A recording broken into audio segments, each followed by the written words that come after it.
All right, I'm getting ready to start a new commission. We're in the design phase now. It's going to be a two-toned nightstand or a pair of nightstands. And it's going to be stained across the top and down the sides. And then the front drawers are going to be stained. And then the inner side is going to be natural white oak. Now, the interior designer sent over this stain sample I need to match. This is the color of the bed. I tried to get them to let me build the bed, but they've had that bed for a while and apparently memories have been made. So in this video, I'm going to show you how I go about matching a stain sample. All right, there are a lot of different types of stains out there: oil-based stains, water-based dyes, alcohol-based dyes, all kinds of pigments, gel stains, all kinds of stuff. Since most of what I do is natural wood, I don't want to invest in a whole bunch of different types of toners and stains. So I will try to use something just right off the shelf that I can get at my local store. So that is what I'm going to use today to show you how to do this.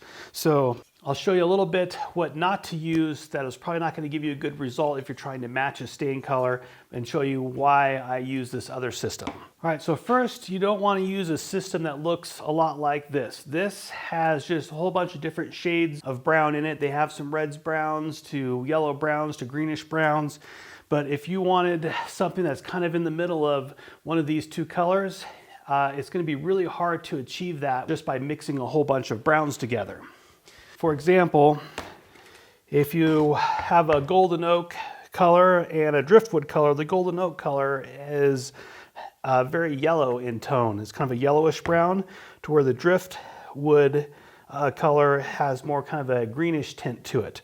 So if you wanted to get in a color range between these two colors, like a medium brown that's between these two, and you mix these two together, it's going to be really hard to control how much yellow or green is in each of these that's going into your final mix, and you're going to end up with more of a muddy brown.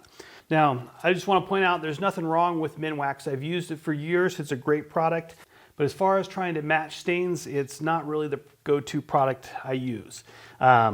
This is more marketed towards happy homeowners that want to get a little color in their wood, but aren't really picky about the final color results. Whereas when you're trying to match a stain color, you want to be picky because you want it to match, of course. So save this for the happy homeowner projects. So let's move on to something like the General Finishes dye stains.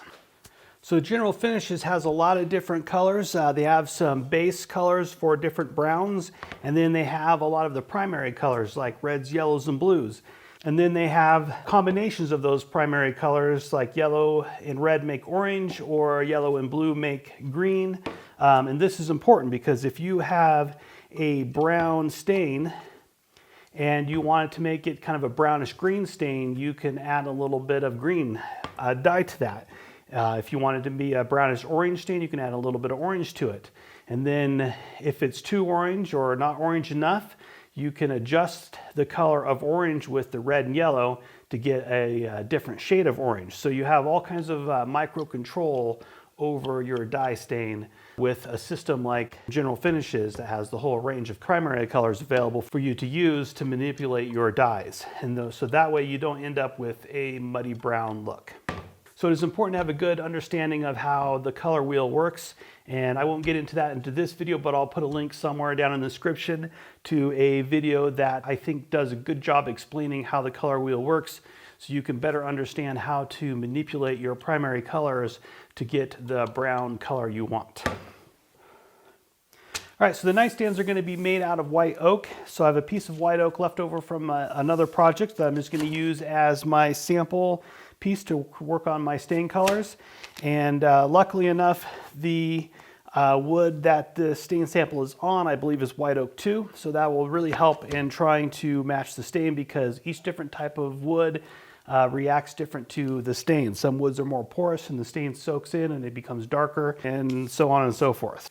All right, so this stain sample is a really dark chocolatey espresso brown. So it's almost a blackish brown with a little bit of green highlights in it. So I'm going to start with the darkest brown they have, and I'm just going to get a baseline just to see what this one looks like.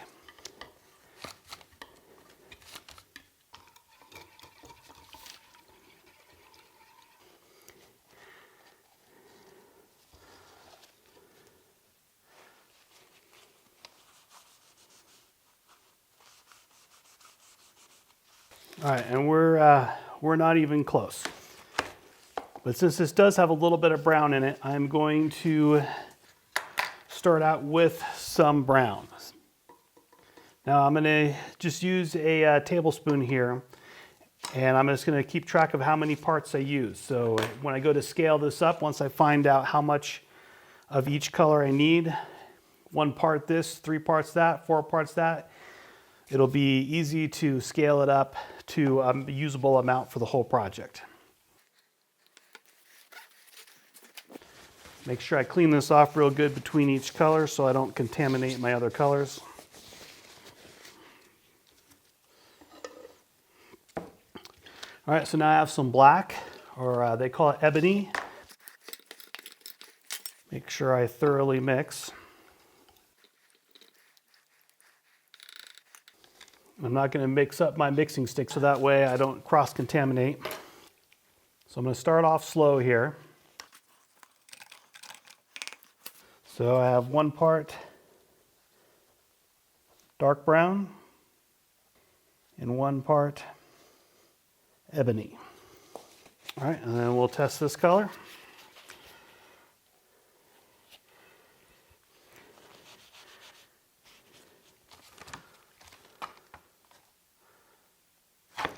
Still not there.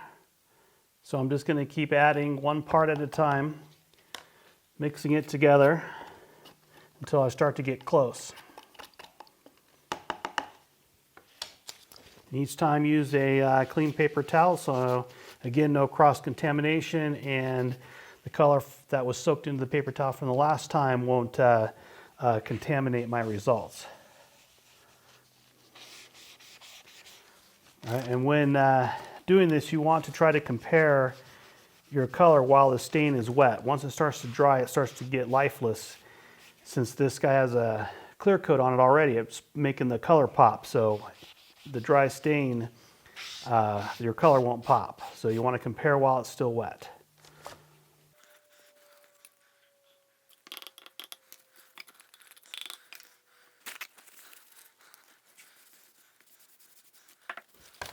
All right, we're getting really close to the dark espresso brown color, but this still has a lot more green tint than what I have here. So I am going to skip over to the green dye and start adding that to the mix.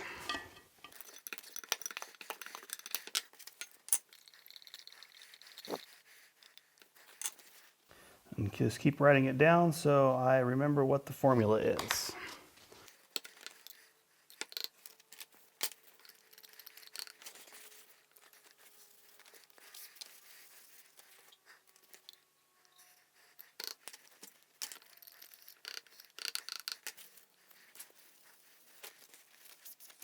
All right, so the color is getting really, really close, but this piece is too light. So now I need to take into consideration about how long it's going to take me to apply the stain to the whole piece. If it takes me 20 minutes to apply it, that means I need to test my sample for 20 minutes soak time, because the longer you let that stain soak on there and soak into the wood, the darker it's going to get. So 20 minutes is an exaggeration. It probably only take me 5 or 10 minutes. So I think I can do a section in about 5 minutes. So I'm going to set a timer on my phone, and then I'm going to apply this to it and then wait 5 minutes and then wipe it off to see how much it is soaked in.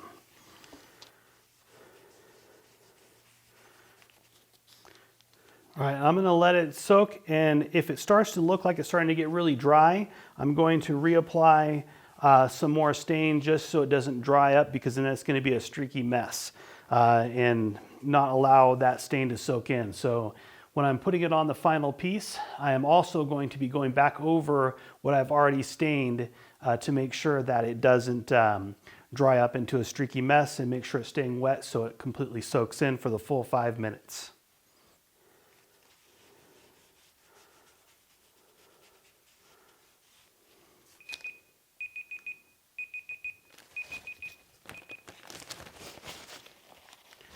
All right, so it's been 5 minutes. I'm going to wipe it off, see where we're at. So I think it still needs a little bit more black, so I'm going to add in a little bit more black and do another test to see if that gets me even closer.